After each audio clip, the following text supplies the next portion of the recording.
Winnie, thank you so much for joining us. And just before I turned on the recording, we were briefly talking about your name, Winnie Winkle. So tell me a little bit about how you got Winnie Winkle as your name.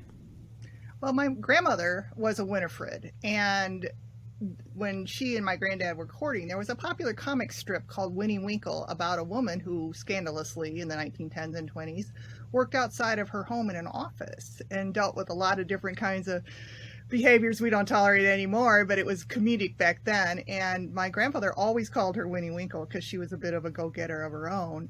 And so they're both been gone for many years. But I just thought when I started to write was a fun name, easy to remember, and paid a little homage to some people I loved very much. That's cool. Well, do you consider yourself as dastardly as this character that you just mentioned? Well, I have my moments. Okay, I don't awesome. think dastardly implies, negativity to the shenanigans. I'm mostly about having That's true. fun. So. Just positive shenanigans. Okay, I like positive shenanigans. That's good. Okay, so tell me a little bit about yourself. You don't have to go into too much depth, but I always like to hear a little bit of background about the authors that I have on, because every author is so different. So go ahead and shoot me some facts. Well, I live on a boat, and so this is basically the back boat window. We are waiting to retire and drive around on the boat and have shenanigans of a positive and hopefully not sinking type. Um, but I have a place on the beach that I love. The ocean is really an important piece of my piece. I have 3 kids, and they live scattered across the country. They had great launches. They're having a lot of fun. There's a whole bunch of stuff I won't know they did for at least 20 years, so that's okay with me too.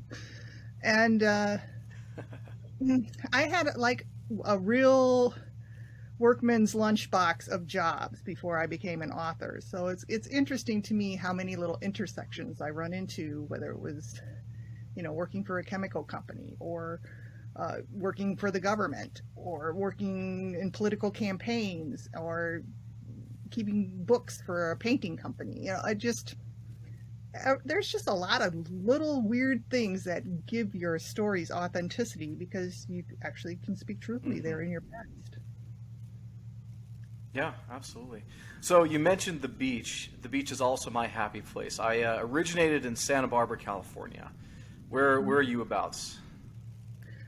I'm in Daytona Beach Shores, which is the place where the Okay. second hurricane that came across Florida really messed up. Hmm. In fact, when I turned on the Weather Channel and found out that Jim Cantori had set up his shop in my parking lot of my building for Hurricane Nicole, that was not a really happy sensation at all. Yeah. So So, you're and gonna then get on your boat and get as far away from hurricane season as you can, is what I'm hearing. we're actually talking about doing the Great Loop, which would take us up the eastern seaboard and then across the Great Lakes system and down through the Mississippi. So there's like a thing about that. Anybody who's completely done that entire loop all the way back to their point of origin gets a special little flag to fly on their boat, and they're called loopers or loopy. Yeah, I think it takes a That's certain cool. degree of crazy, but A little that's loopy. it's not always about hurricanes. You can sink your boat anywhere. Got it. So I did a slight bit of research on the link that you sent me into your book. So would you consider that a sci-fi, or what genre is it? I would consider it sci-fi comedy. And I don't have really not settled into a single genre and decided this is it for me. I'm writing this for the rest of my life. I'm apparently easily distractible.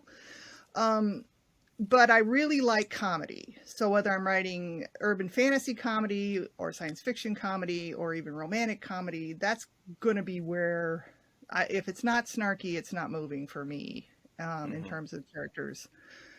So I've written some science fiction romance, and that's a genre that is gotten kind of spicy.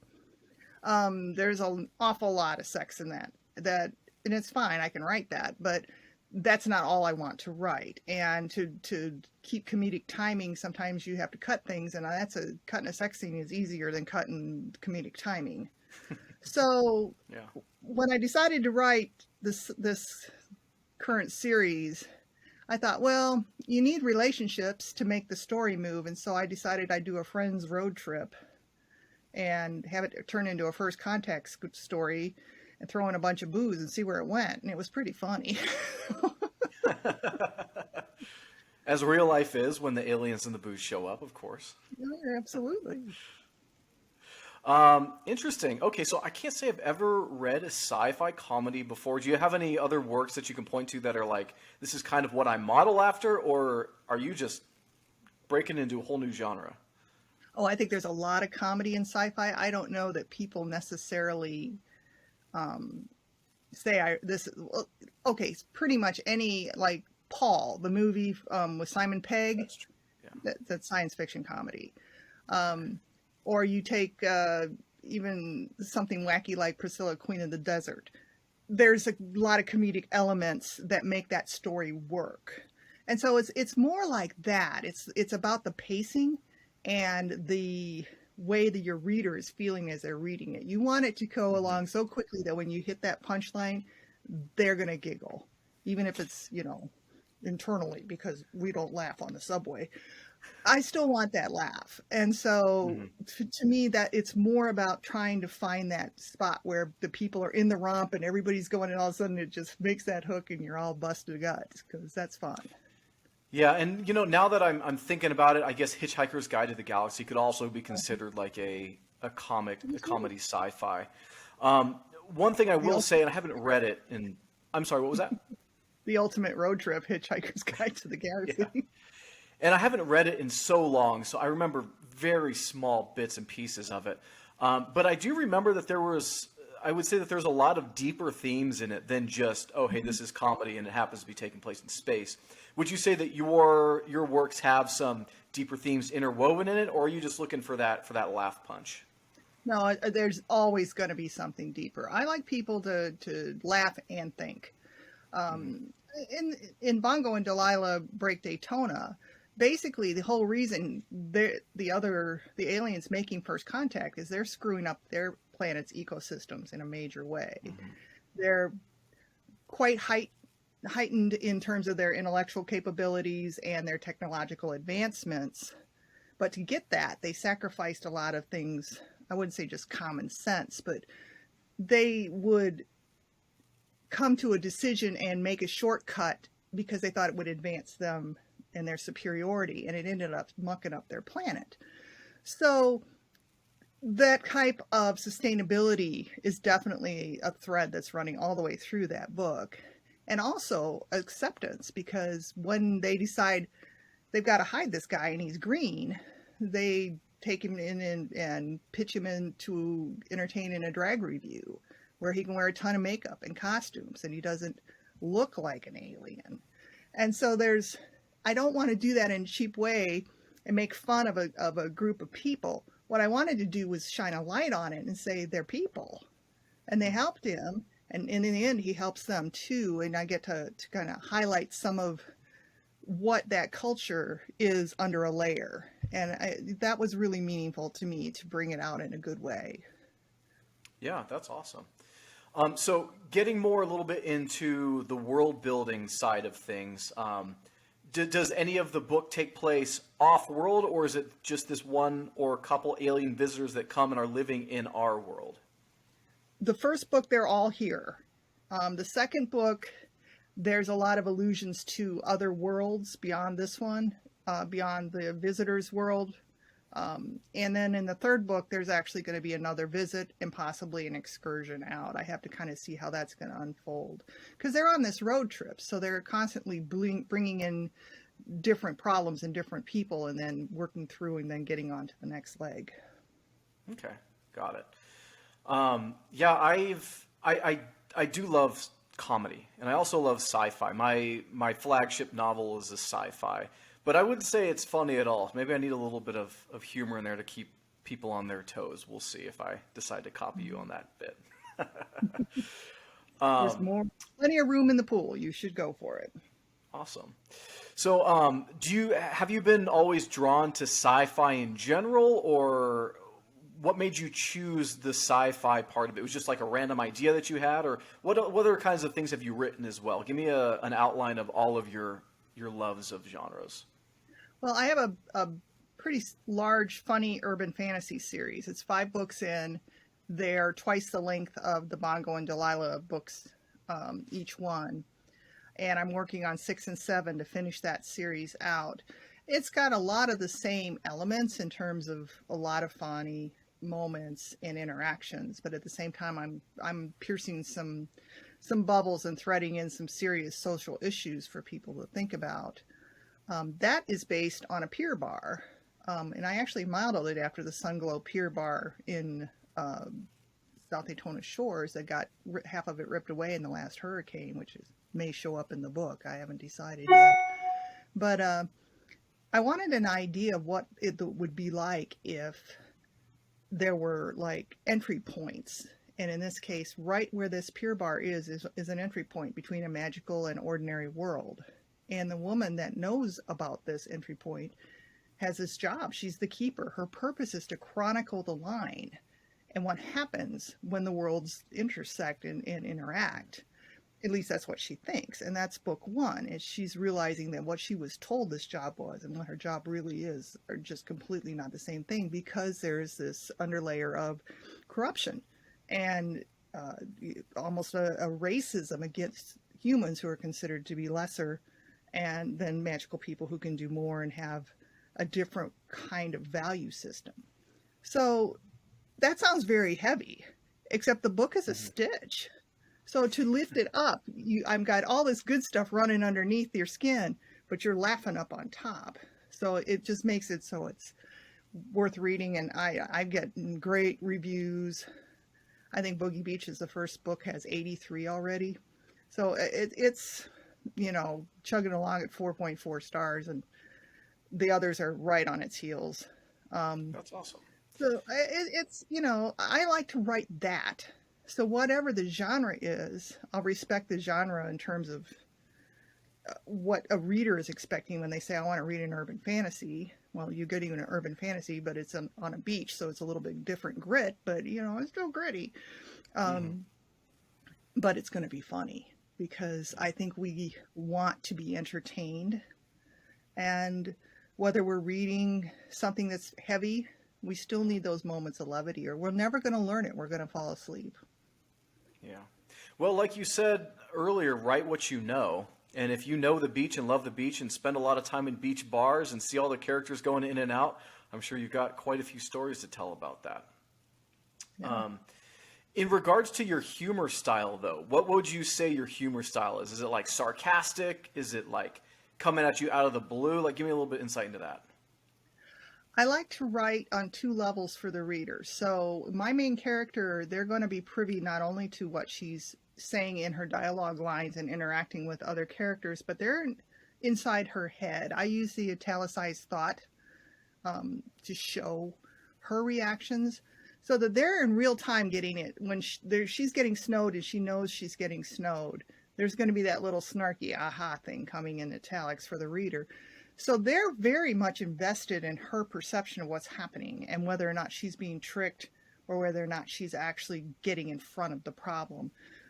So I would say that style-wise, what I like to do is an immersion type of thing where the reader is really invested in the main character, but the humor style is pure snark.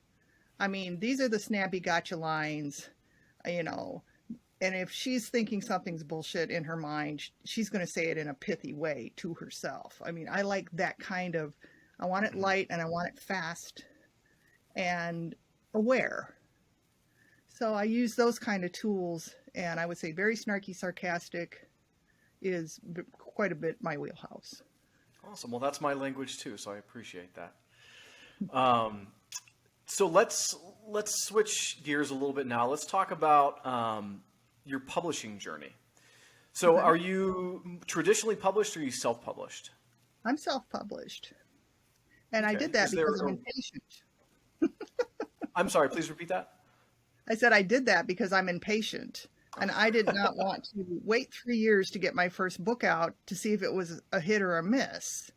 Yeah. So I published it, That's and interesting. I it was was I was talking with somebody literally yesterday, and he's like, "Yeah, actually, a couple people over the last few weeks as I've been doing this, they're like, yeah, publishing will take even if you get a deal from a publisher, it'll take like 2 years to get out." And I'm like, "Wow, that's crazy! Like the world can change so much in those 2 years." Mhm.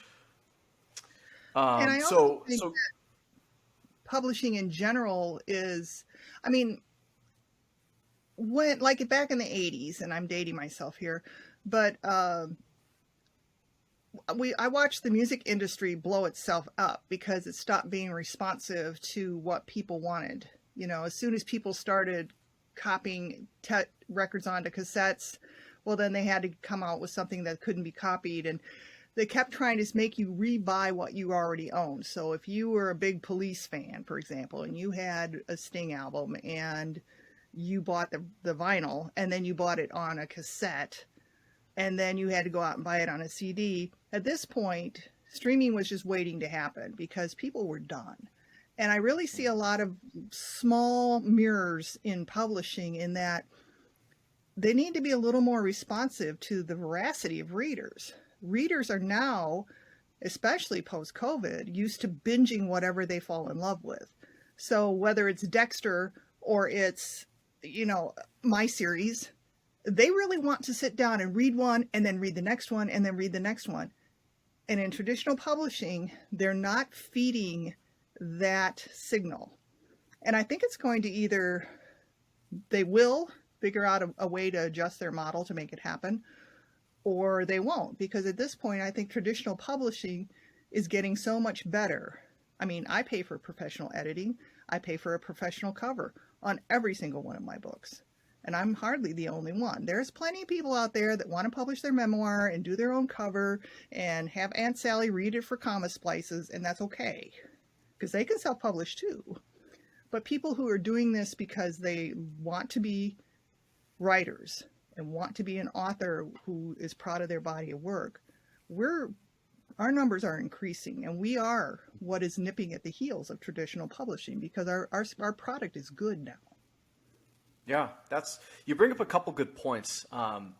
Again, the people I've been interviewing over the last few weeks, I've gotten so many insights into like self-publishing and how much work actually goes into it other than just writing the book.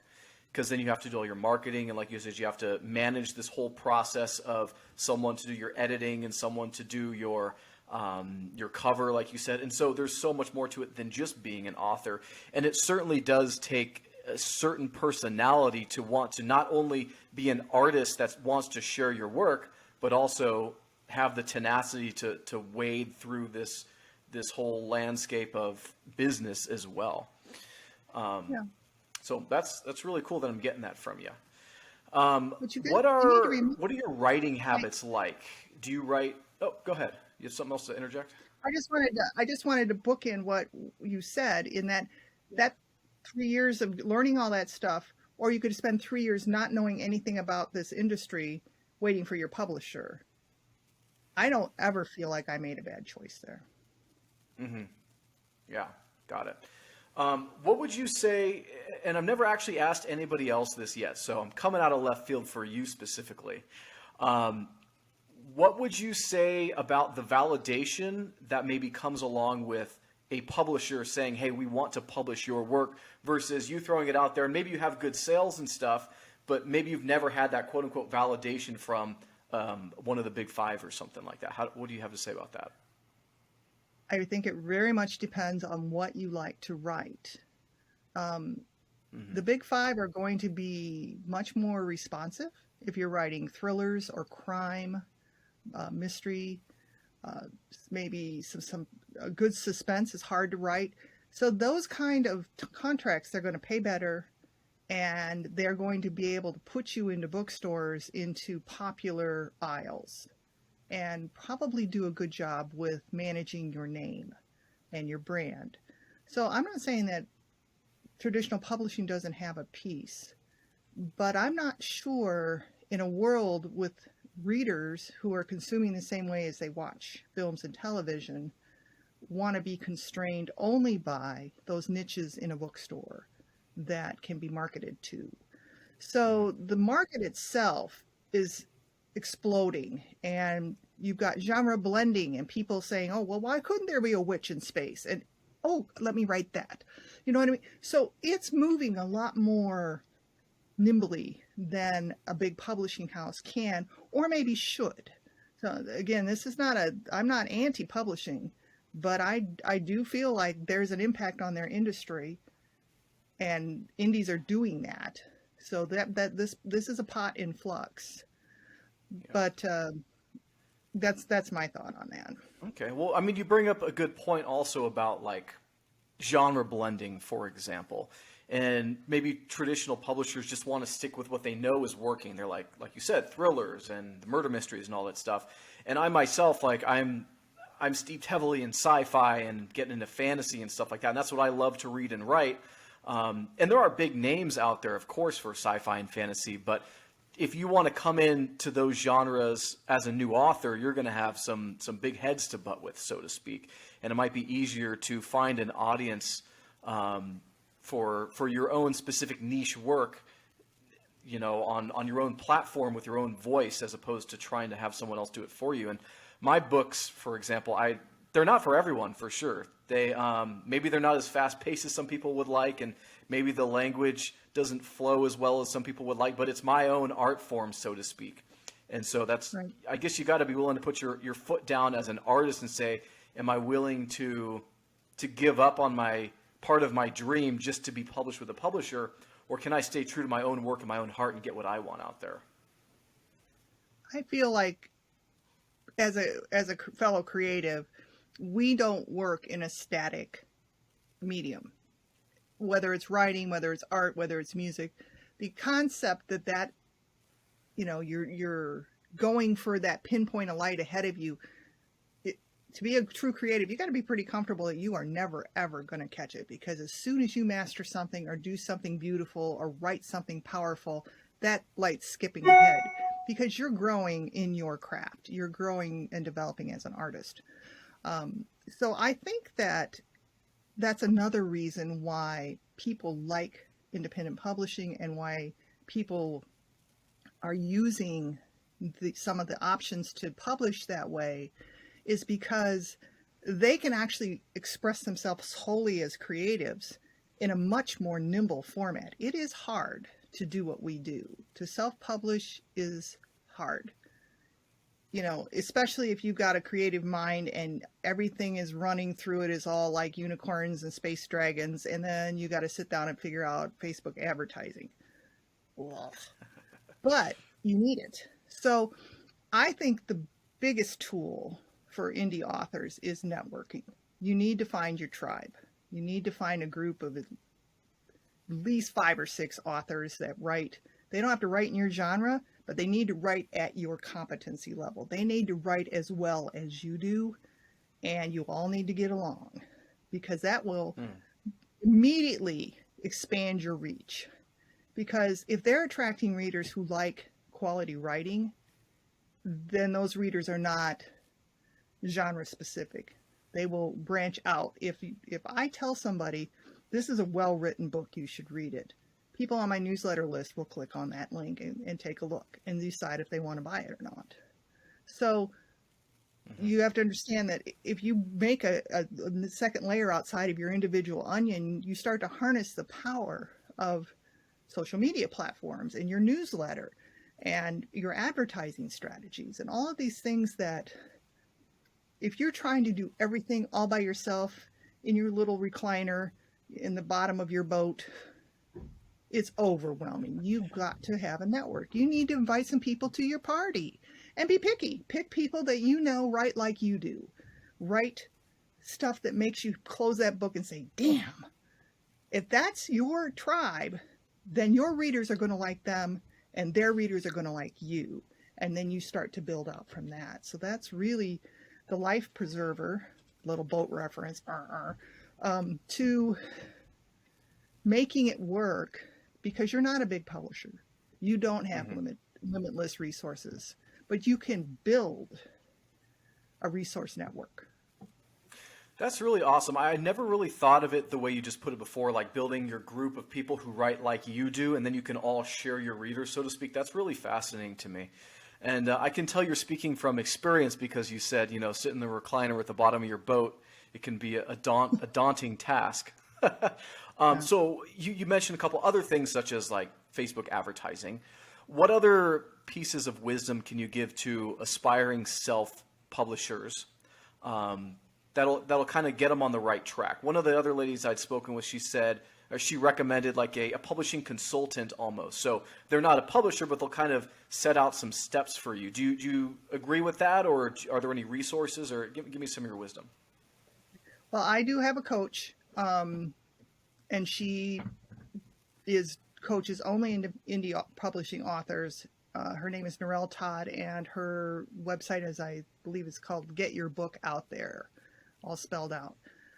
It's not cheap to buy coaching, but I don't need to reinvent the wheel 47 times every time I want to try a new sales tactic. With a coach, I get a lot of streamlining. And for me, rather than putting a lot of energy, when energy is like my finite gold, I only have so much because my job is to write books.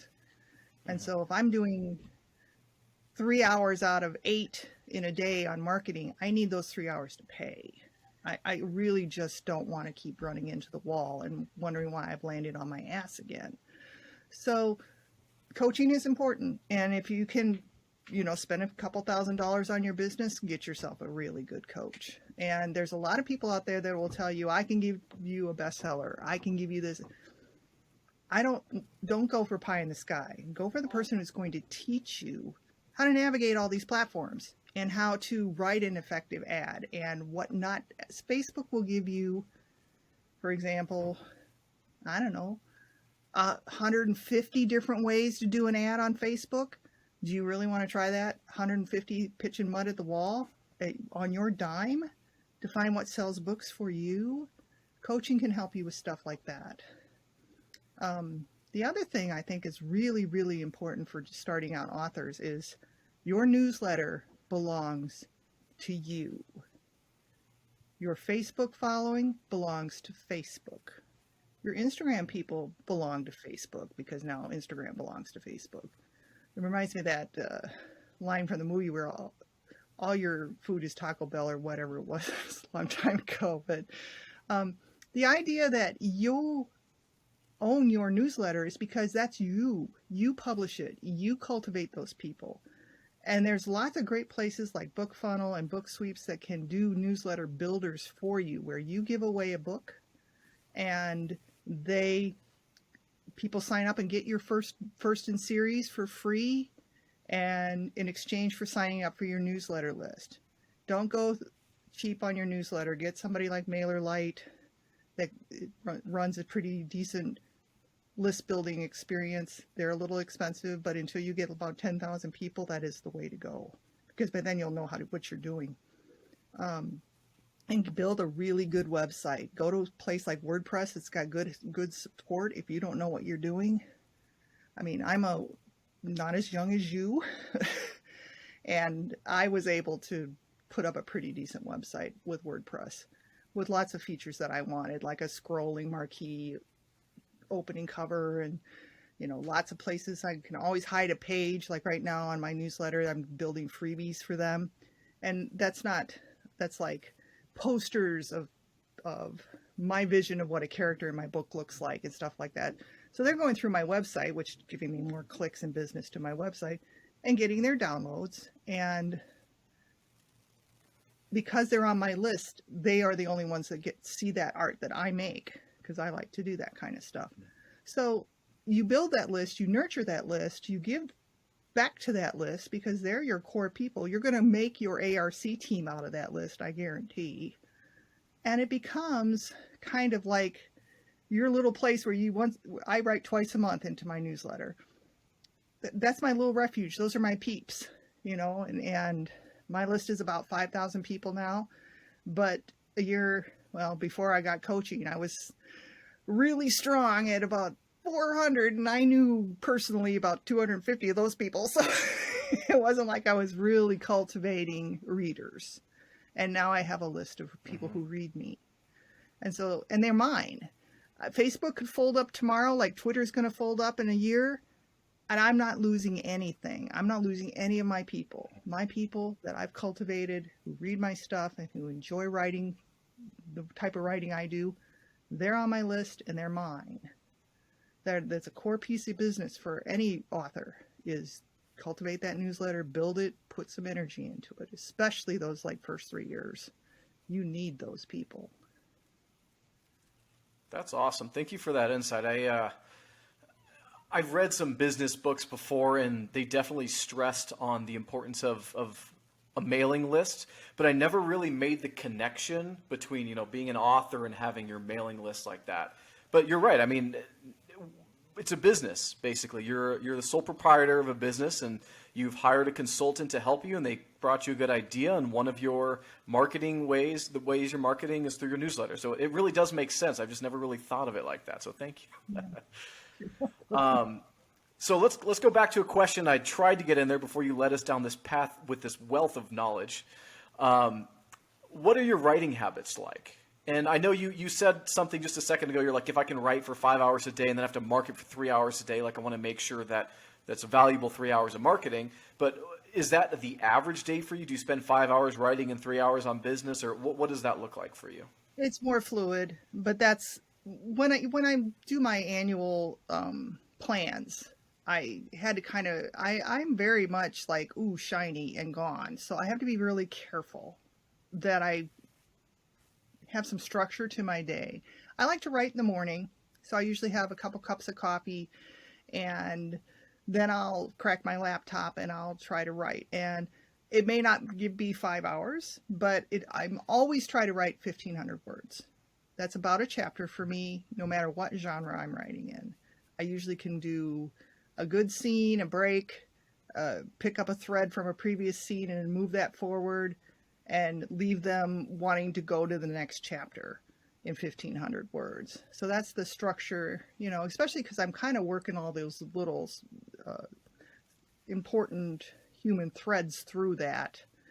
I want to make sure I'm always advancing that as well as what's happening in my individual scenes and dialogue. And about 1,500 words is good. I've had big days. I think my biggest day was almost 6,000, but that happened once. 2,300. If I don't do 15, I can get 23, and that's usually a chapter and a half. And then that's kind of weird because I might be like 15 after that. So I'm always ending halfway through the chapter for a while till I come back around. But I think when you're writing, it really depends on what else you have in your life.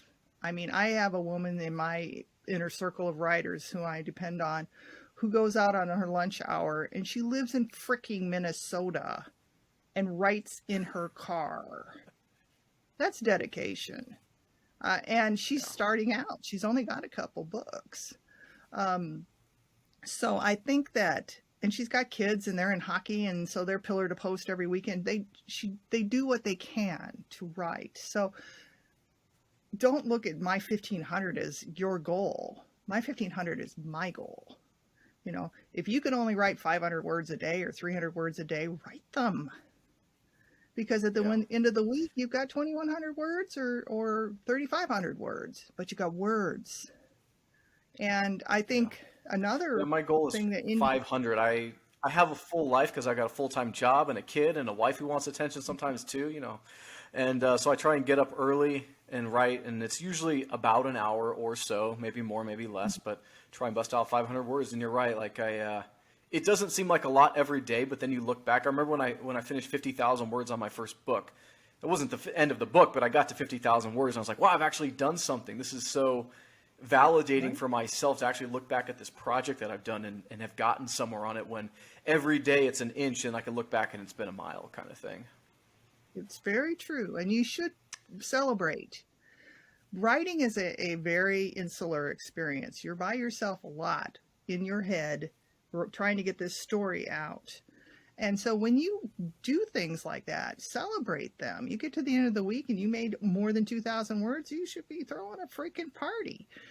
Whether that party is simply an extra scoop of ice cream or, a shower with no kids banging on the door, whatever it is, that's your celebration. And make sure you're telling yourself, I'm celebrating my writing. I'm celebrating that my Facebook ad is up. I'm celebrating that I added 40 users to my newsletter this month. Whatever it is, don't looks like we lost ever her. compare yourself to other people or compare your progress to woulda, coulda, shoulda.